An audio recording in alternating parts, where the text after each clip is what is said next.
So ಹಳ್ಳಿ ಪಾತ್ರ ಮಾಡ್ತಿದ್ದೀನಿ ಅಂತಂದಾಗ ಸೊ ಲೈಕ್ ಯಾರ ಕಡೆಯಿಂದ ಆದ್ರೂ ಈಗ ಒಂದು ಪಾತ್ರವನ್ನ ನಾವು ಮಾಡ್ತೀವಿ ಟಿಪ್ಸ್ ತಗೊಳ್ಳೋವಂಥದ್ದು ಇರುತ್ತೆ. ಅದರಲ್ಲೂ ನೀವು ಸಿಟಿಯಲ್ಲೇ ಹುಟ್ಟಿ ಬೆಳೆದಿರೋ ಅಂಥವ್ರು ಹಳ್ಳಿ ಪಾತ್ರಕ್ಕೆ ಬೇಕಾಗಿದೆ ಅಂತಂದಾಗ ಯಾರ ಹತ್ರ ಟಿಪ್ಸ್ ತಗೊಂಡ್ರಿ ಅಂತ?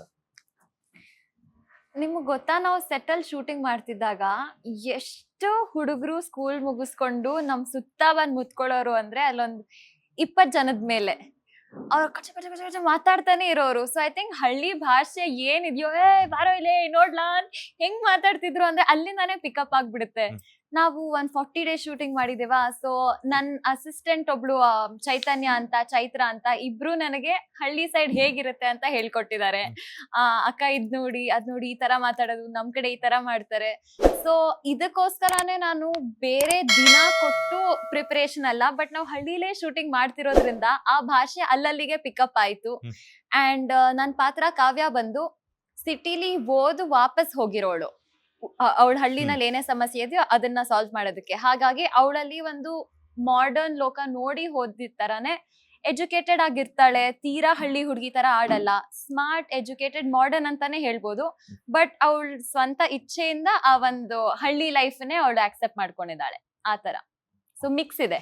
ಶಿವು ಕ್ಯಾರೆಕ್ಟರ್ಗೂ ಅದ್ರ ಜೊತೆಗೆ ನಿಮ್ಮ ಒಂದು ಒರಿಜಿನಲ್ ಕ್ಯಾರೆಕ್ಟರ್ಗೂ ಏನೆಲ್ಲ ಸಿಮಿಲಾರಿಟೀಸ್ ಇದೆ ಅಂತ? ಸಿಮಿಲಾರಿಟೀಸ್ ಹೌದು, ನನಗೂ ಆಸೆ ಇದೆ. ಈಗ ಶಿವು ಕ್ಯಾರೆಕ್ಟರ್ಗೆ ಯಾವ ಥರ ಆಸೆ ಇದೋ, ತನ್ನ ಹಳ್ಳಿಗೆ ತಮ್ಮ ಊರಿಗೆ ಏನೇನು ಕೊಡುಗೆ ಕೊಡ್ಬೋದು ಅಷ್ಟೆಲ್ಲ ಓದ್ಕೊಂಡು ಬಂದಮೇಲೆ ಆಚೆ ಬೆಂಗಳೂರಿಗೆ ಹೋಗಿ ಒಂದು ಎಜುಕೇಷನ್ ಮಾಡ್ಕೊಂಡು ಬಂದಮೇಲೆ ಆ ಹಳ್ಳಿಯಲ್ಲಿ ಡೆವಲಪ್ಮೆಂಟ್ ಪ್ರಕಾರ ಏನೇನು ಯೋಚನೆ ಮಾಡ್ಬೋದು, ಒಂದು ಪರಿಸರನ ಉಳ್ಸೋಕ್ಕೆ ಯಾವ ಥರ ಯೋಚನೆ ಮಾಡ್ಬೋದು ಅನ್ನೋದು ನಾನೊಬ್ಬ ರಘುವಾಗಿ ಕೂಡ ಅಷ್ಟೇ. ನಮ್ಮೂರಲ್ಲಿ ನಾನು ಇಷ್ಟು ಮರಗಳನ್ನ ಬೆಳೆಸ್ಬೇಕು, ಯಾವುದೇ ಗಲೀಜಿದ್ರು ಅದನ್ನೆಲ್ಲ ಕ್ಲೀನ್ ಮಾಡ್ಕೋಬೇಕು, ಪ್ರಾಣಿಗಳನ್ನ ಕರೆಕ್ಟಾಗಿ ಇಟ್ಕೋಬೇಕು, ಒಂದು ಬೀದಿ ನಾಯಿ ಹೋದಾಗ ಅದಕ್ಕೆ ಯಾವ ಥರ ಟ್ರೀಟ್ ಮಾಡಬೇಕು, ಅದು ಸ್ವಲ್ಪ ಸಿಮಿಲರ್ ಆಗಿದೆ ಸರ್. ನಂಗೆ ಈಗ ಗೊತ್ತಾಯ್ತು, ಪ್ರಕೃತಿ ರಿಲೇಟೆಡ್ ಏನೋ ಒಂದು ಸಮಥಿಂಗ್ ಇದೆ ಮೇಡಮ್. ಆಯ್ತು, ಅದಿಲ್ಲ ನೋಡಿ, ಆಯ್ತು ನೋಡಿ. ಆಕ್ಚುಲಿ ಆ ಕ್ಯಾರೆಕ್ಟರ್ ಬಹಳ ರಿಲೇಟೆಡ್ ಆಗುತ್ತೆ ಸರ್. ಅವ್ರ ಊರಲ್ಲಿ ಇರೋ ಕ್ಯಾರೆಕ್ಟರ್ಗಳು, ಅವ್ರ ತಂದೆ ಮತ್ತೆ ಮಗಂದು ಏನೈತೆ ಅಲ್ವಾ, ಆಲ್ಮೋಸ್ಟ್ ಸಿಮಿಲರ್ ಬರುತ್ತೆ.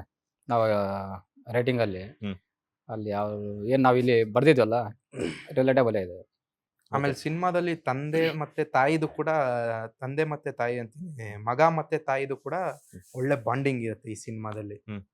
ಅಮ್ಮನ್ಗೇನು ಅಂದ್ರೆ ತಾಯಿ ಕ್ಯಾರೆಕ್ಟರ್ ಸಂಗೀತ ಸಂಗೀತಮ್ಮ. ಓಕೆ, ಹೇಳಿ ಏನ್ ಹೇಳಕ್ ಬಂದ್ರಿ? ಅದು ಯಾಕೋ ಸಿನಿಮಾ ಸ್ಟೋರಿನೇ ಏನ್ ಬರ್ತಿಲ್ಲ, ನೀವ್ ಇಲ್ಲ ಬ್ರೋ, ಅದನ್ನೇ ನಾನು ಹೇಳಕ್ ಬಂದ್ಬಿಟ್ಟೆ. ನಾನು ಆಕ್ಚುಲಿ ಒಂದು ಸೀನ್ ಇದೆ ಟೀಸರ್ ಅಲ್ಲಿ ನೋಡಿದೆ, ಮೇಡಮ್ ಒಂದು ಶಾರ್ಟ್ ಅಲ್ಲಿ ಬರ್ತಾರೆ, ಆಗ್ಲೂ ಕೇಳಿದ್ರೆ ಏನಾದ್ರು ಒಂದು ಹೇಳ್ತಾರೆ, ನಂಗೂ ಹೇಳಿದೆ. ಬಟ್ ಶರತ್ ಸರ್ ರಘುದ್ ಒಂದು ಸೀನ್ ಇದೆ, ಅದು ಆಲ್ಮೋಸ್ಟ್ ಒಂದು ಸೆಟ್ ಅಲ್ಲಿ ಒಂದು 80 ಜನ ಇದ್ವಿ. ಆ ಸೀನ್ ಇದ್ದಾಗ ಒಂದೇ ಶಾರ್ಟ್ ಅಲ್ಲಿ ಮಾಡಿದ್ರು ಅವರು, Sharath sir. Raghu reaction, Sharath sir dialogue.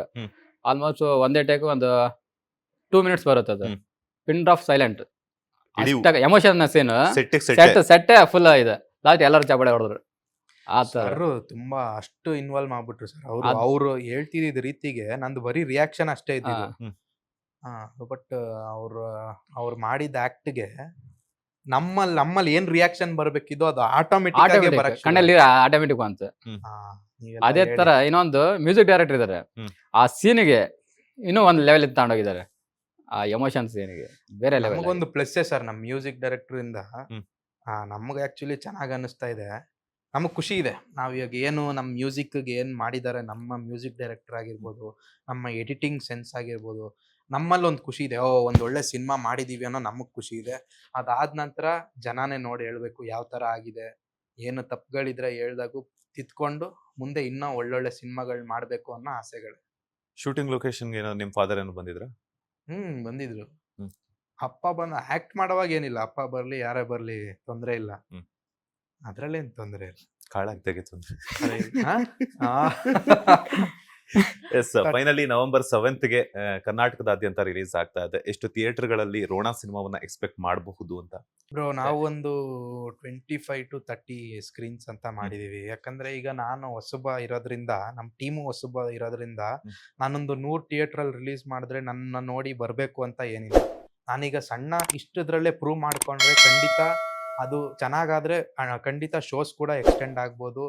ಆಮೇಲೆ ನಮ್ಮ ಹತ್ರನೂ ಈಗ ಅಷ್ಟು ಲೆವೆಲಲ್ಲಿ ರಿಲೀಸ್ ಮಾಡೋ ಶಕ್ತಿ ಕೂಡ ಇಲ್ಲ, ಫ್ರ್ಯಾಂಕ್ ಆಗಿ ಹೇಳ್ಬೇಕು ಅಂದರೆ. ನಮ್ಗೆ ಇಷ್ಟಲ್ಲಿದೆ. ಆಮೇಲೆ ಇಷ್ಟು ಕಡೆಗೂ ನಾವು ಹೋಗಿ ಪ್ರಮೋಷನ್ ಮಾಡಬೇಕು ಅನ್ನೋದಿದೆ. ನಮ್ಮ ಕಡೆ ನಮ್ಮ ಕಡೆಗೆ ಶಕ್ತಿ ಇಲ್ಲ. ಎಲ್ಲ ಕಡೆಗೂ ನಾವು ಒಂದು 100 ಸ್ಕ್ರೀನ್ ಬಿಟ್ರೆ ನಾವು ಆ ಸರೌಂಡಿಂಗ್ಸ್ ಅಲ್ಲಾದ್ರೂ ಒಂದು ಪ್ರಮೋಷನ್ ಮಾಡಲೇಬೇಕಾಗುತ್ತೆ. ಇಲ್ಲಾಂದ್ರೆ ಈಗ ಮೇನ್ ಸಿನಿಮಾ ನಾವು ಎಷ್ಟು ಮಾಡ್ತೀವೋ ಅದು ಎಲ್ಲದಕ್ಕೂ ಮೇಲೆ ನಾವು ಪ್ರಮೋಷನ್ ಏನು ಮಾಡ್ತೀವಿ ಅನ್ನೋದೇ ಇಂಪಾರ್ಟೆಂಟ್ ಆಗಿರುತ್ತೆ. ಅದರಿಂದ ಒಂದು ಚಿಕ್ಕದಾಗೆ ಒಂದಷ್ಟು ಸ್ಕ್ರೀನ್ಸ್ ಅಲ್ಲಿ ರಿಲೀಸ್ ಮಾಡಿಕೊಂಡು ಅದರಲ್ಲಿ ನಾವು ಯಾವ ತರ ಜನಕ್ಕೆ ರೀಚ್ ಮಾಡಿಸಿ ಥಿಯೇಟರ್ ಒಳಗಡೆ ಕುಣಿಸ್ಬೋದು ಅನ್ನೋದನ್ನೇ ಪ್ಲಾನ್ ಮಾಡ್ತೀವಿ. ಅಂದ್ರೆ ಪರಭಾಷೆಗಳಿಗೆ ಏನೋ ಡಬ್ ಇಲ್ಲ, ಮಾಡಿಬಿಡುವಂಥದ್ದು ಆ ಇಲ್ಲ, ಥರ. ಕನ್ನಡ ಅಂತಾನೆ ಮಾಡಿದ್ದೀವಿ, ಕನ್ನಡ ಅಂತ. ಇಲ್ಲಷ್ಟೇನೆ ಮಾಡ್ತೀವಿ. ಎಸ್, ಫೈನಲಿ ಮೇಡಮ್ ಏನು ಹೇಳ್ತೀರಾ ಪ್ರಕೃತಿ ಅವರೇ? ನಾನೇನ್ ಹೇಳೋದಕ್ಕೆ ಇಷ್ಟಪಡ್ತೀನಿ ಅಂದ್ರೆ 7ನೇ ತಾರೀಕು ಹ್ಮ್. ನವೆಂಬರ್ ನಮ್ ಸಿನಿಮಾನ ದಯವಿಟ್ಟು ಥಿಯೇಟರ್ಗೆ ಬಂದು ನೋಡಿ. ಯಾಕಂದ್ರೆ ಒಂದ್ ಮೂವಿಯಿಂದ ನೀವೇನೇನ್ ಎಕ್ಸ್ಪೆಕ್ಟ್ ಮಾಡ್ತಿದ್ದೀರೋ ಅದು ಆಕ್ಷನ್ ಆಗಿರ್ಬೋದು, ಫ್ಯಾಮಿಲಿ ಬಾಂಡಿಂಗ್ ಆಗಿರ್ಬೋದು, ರೊಮ್ಯಾನ್ಸ್ ಆಗಿರ್ಬೋದು, ಬ್ಯೂಟಿಫುಲ್ ಸಾಂಗ್ಸ್ ಆಗಿರ್ಬೋದು, ಅಥವಾ ನಮ್ ಹಳ್ಳಿ ಸೈಡು ಯಾವ ತರ ಬ್ಯೂಟಿಫುಲ್ ಸೀನರಿ ಇದೆ, ಪ್ರತಿ ಒಂದನ್ನು ನಾವು ಸಕ್ಕತ್ತಾಗಿ ತೋರಿಸಿದೀವಿ ನಮ್ ಸಿನಿಮಾದಲ್ಲಿ. ಸೊ ಖಂಡಿತ ನೀವು ಕೊಡೋ ಈ 1 ಟಿಕೆಟ್ ಪರ್ಚೇಸ್ ಮಾಡಿದೀರಾ ಅಂದ್ರೆ ಅದಕ್ಕೆ ನಿಮ್ಗೆ ವರ್ತ್ ಸಿಗುತ್ತೆ ಅನ್ನೋದು ನಾನು ಪ್ರಾಮಿಸ್ ಮಾಡ್ತೀನಿ. ರೋಣ ಸಿನಿಮಾ ನವೆಂಬರ್ 7ನೇ ತಾರೀಕು ಮಿಸ್ ಮಾಡದೆ ಥಿಯೇಟರ್ಗೆ ಬಂದು ನೋಡಿ. ನವೆಂಬರ್ 7ನೇ ತಾರೀಕು ನಿಮ್ಮೆಲ್ಲರ ಸಿನಿಮಾ ರೋಣ ಸಿನಿಮಾ ರಿಲೀಸ್ ಆಗ್ತಾ ಇದೆ. ನಾವು ಒಂದು ಹೊಸಬರ ತಂಡ ಕಟ್ಕೊಂಡು ಹಾಗೆ ಹಿರಿಯರನ್ನೂ ಸೇರಿಸ್ಕೊಂಡು ಒಂದು ಒಳ್ಳೆ ಅದ್ಭುತವಾದಂಥ ಸಿನಿಮಾನ ಕಟ್ಕೊಟ್ಟಿದ್ದೀವಿ. ಅದಕ್ಕೆ ನೀವೆಲ್ಲರೂ ಎಷ್ಟು ಚೆನ್ನಾಗಿ ಬಂದು ನಮ್ಮ ಸಿನಿಮಾಗಳನ್ನ ನೋಡ್ತೀರೋ ಅದರಿಂದನೇ ನಾವು ಇನ್ನೂ ಒಂದಷ್ಟು ಹೆಚ್ಚೆಚ್ಚು ಕನ್ನಡ ಸಿನಿಮಾಗಳನ್ನ ಮಾಡೋ ಶಕ್ತಿ ನಮಗೆ ಬರುತ್ತೆ. ಆಮೇಲೆ ನೀವು ಈ ಸಿನಿಮಾಕ್ಕೆ ದುಡ್ಡು ಕೊಟ್ಟು ನೋಡೋದ್ರಿಂದ ಒಂದು ಹೇಳ್ಬಲ್ಲೆ, ನಿಮ್ಮ ಕಾಸಿಗಂತೂ ನಾನು ಮೋಸ ಮಾಡಲ್ಲ. ನಿಮಗೆ ಪ್ರತಿಯೊಂದರಲ್ಲೂ ಖುಷಿ ಸಿಗುತ್ತೆ. ಫನ್ ಎಲಿಮೆಂಟ್ಸ್ ಇದೆ, ನಿಮಗೆ ಆ್ಯಕ್ಷನ್ ಎಲಿಮೆಂಟ್ಸ್ ಇದೆ, ಮತ್ತು ಫೈಟ್ಸು, ಡ್ಯಾನ್ಸು, ಆಮೇಲೆ ತಂದೆ ತಾಯಿ ಸೆಂಟಿಮೆಂಟು ಪ್ರತಿಯೊಂದು ಕೂಡ ಇನ್ವಾಲ್ವ್ ಆಗಿರೋಂಥ ಸಿನಿಮಾ ಆಗಿರುತ್ತೆ. ಅದಕ್ಕಿಂತ ಹೆಚ್ಚಾಗಿ ದೈವ ಸಿದ್ಧಾಂತ ಎಲ್ಲ ತುಂಬ ಹೆಚ್ಚಾಗೇ ಕಾಣುತ್ತೆ. ನಿಮಗೆ ಒಂದು ಡಿವೋಷ್ನಲ್ ಆಗಿ ಕೂಡ ನಿಮಗೆ ಫೀಲ್ ಆಗ್ಬೋದು. ಒಂದು ಪಾರ್ಟ್ ಆಫ್ ಟೈಮಲ್ಲಿ ನಿಮಗೆ ಡಿವೋಷ್ನಲ್ ಆಗಿ ಕೂಡ ಫೀಲ್ ಆಗ್ಬೋದು. ಸೊ ಇದೆಲ್ಲ ಇದೆ ಅಂತ ಹೇಳ್ತಾ ನೀವು ದಯವಿಟ್ಟು ನವೆಂಬರ್ 7ನೇ ತಾರೀಕು ಸಿನಿಮಾ ಥಿಯೇಟ್ರಿಗೆ ಹೋಗಿ ನಮ್ಮ ಸಿನಿಮಾನ ನೋಡಿ ಗೆಲ್ಸ್ಕೊಡಿ ಅಂತ ಕೇಳ್ಕೊತಾ ಇದ್ದೀನಿ. ನಮಸ್ಕಾರ. ನವೆಂಬರ್ 7ನೇ ತಾರೀಕು ನಮ್ಮ ಸಿನಿಮಾ ರಿಲೀಸ್ ಆಗ್ತಾ ಇದೆ. ಹೊಸ ತಂಡ, ಹೊಸ ಕಂಟೆಂಟ್ ಇದೆ. ಹೊಸ ಕಂಟೆಂಟನ್ನು ನಮ್ಮ ಕನ್ನಡ ಜನತೆ ಯಾವತ್ತೂ ಕೈ ಬಿಡಲ್ಲ ಅಂತ ನಾನು ನಂಬಿದ್ದೀನಿ. ನಿಮ್ಮ ಪ್ರೀತಿ ಪ್ರೋತ್ಸಾಹ ನಮ್ಮ ಸಿನಿಮಾದ ಮೇಲೆ ಇರಲಿ. ಎಲ್ಲರೂ ಥಿಯೇಟ್ರಿಗೆ ಬಂದು ಸಿನಿಮಾ ನೋಡಿ ಹಾರೈಸ್ಬೇಕಂತ ಬೇಡ್ಕೊಳ್ತಾ ಇದ್ದೀನಿ. ಫೈನಲಿ ಏನು ಗುಟ್ಟಂತೂ ರಟ್ ಮಾಡ್ಕೊಟ್ಟಿಲ್ಲ. ನವೆಂಬರ್ 7ಕ್ಕೆ ಅದು ಏನು ಮಾಡಿದಿರಾ ಅಂತ ಹೇಳ್ಬಿಟ್ಟು ನಾನಂತೂ ಕ್ಯೂರಿಯಾಸಿಟಿಯಿಂದ ವೆಯ್ಟ್ ಮಾಡ್ತಿದ್ದೀನಿ. ಖಂಡಿತ. ಬರ್ತೀನಿ, ನೋಡ್ತೀನಿ, ಅದೇ ನಮ್ಮ ಪ್ರೇಕ್ಷಕರನ್ನು ಕರ್ಕೊಂಡ್ಬರ್ತೀವಿ. ಒಳ್ಳೆಯದಾಗಲಿ. ಇಡೀ ತಂಡಕ್ಕೆ ಹೊಸಬರ ಸಿನಿಮಾಗಳು ಈಗ ಸ್ಯಾಂಡಲ್ವುಡ್ನಲ್ಲಿ ಸದಾ ಹೊಸ ಹುಮ್ಮಸ್ನಿಂದ ಬರ್ತಾ ಇದೆ. ಅದೇ ಹುಮ್ಮಸ್ಸು ನಿಮಗೆ ಥಿಯೇಟ್ರಲ್ಲಿ ರಿಲೀಸ್ ಆದಮೇಲೂ ಕೂಡ ಇರಲಿ. ಇದೇ ರೀತಿ ಹೊಸ ಪ್ರತಿಭೆಗಳು ಕನ್ನಡ ಸಿನಿಮಾ ರಂಗಕ್ಕೆ ಬರ್ತಾ ಇರಬೇಕು. ನೀವು ಬೆಳೀತಾ ಇರಬೇಕು. ಸಿನಿ ಪ್ರೇಕ್ಷಕರಿಗೆ ಹೊಸದಾಗಿರುವಂತಹ ಕಥೆಯ ರಸದೌತಣವನ್ನು ಕೊಡಬೇಕು ಅಂತ ಕೇಳ್ಕೊಳ್ತಾ ಇದ್ದೀನಿ. ಒಳ್ಳೆಯದಾಗಲಿ. All the best. Thank you. Yes, ನಮ್ಮ ಸ್ಲಾಗನ್ನು ರೋಣ. ಎಸ್, ಇದಾಗಿತ್ತು ರೋಣ ಸಿನಿಮಾ ತಂಡದ ನಾಯಕಿ ಅದರ ಜೊತೆಗೆ ನಿರ್ದೇಶಕರಾಗಿರುವಂತಹ ಸತೀಶ್ ಅವರ special interview with boss TV ಜೊತೆ.